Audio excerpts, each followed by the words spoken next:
Gracias, presidente. Un saludo para usted y todos los colegas que a esta hora están aquí en la plenaria. Para dejar la siguiente constancia, la sequía que se ha venido presentando durante este último año, causada por el fenómeno del Niño, no solo afecta a ganaderos y arroceros, sino que también ha afectado a los caficultores de Risaralda, de Antioquia, de Tolima y del Huila. Aunque la producción de café, según la Federación Nacional de Cafeteros, aumentó en un 9% en el primer trimestre de este año, la gran mayoría de estas hectáreas se han visto afectadas por la baja calidad del grano que está enveranado. En el último trimestre del año pasado, Roberto Vélez, gerente general de la Federación Nacional de Cafeteros, había confirmado que debido al fenómeno del Niño, 400.000 hectáreas de las 900.000 hectáreas de café sembradas que hay en el país habían sido afectados por la broca, el eliminador y la araña roja, hongos que se multiplican con la sequía.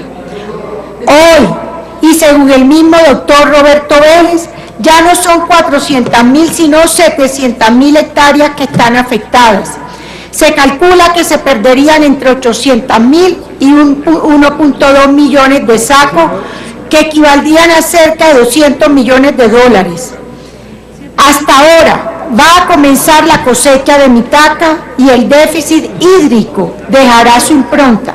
La producción este año, que estima la Federación, estará por debajo de los 14 millones de sacos que se obtuvieron en el 2015.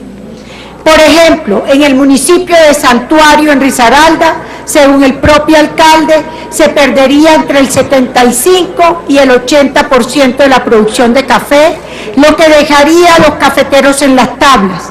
En los departamentos de Huila y Tolima, más de 140.000 familias cultivadoras de café verán afectados sus ingresos por causa de la sequía.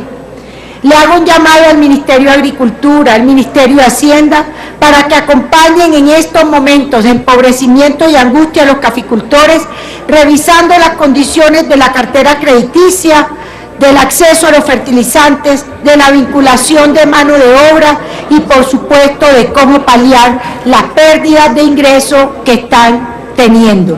Gracias, señor presidente.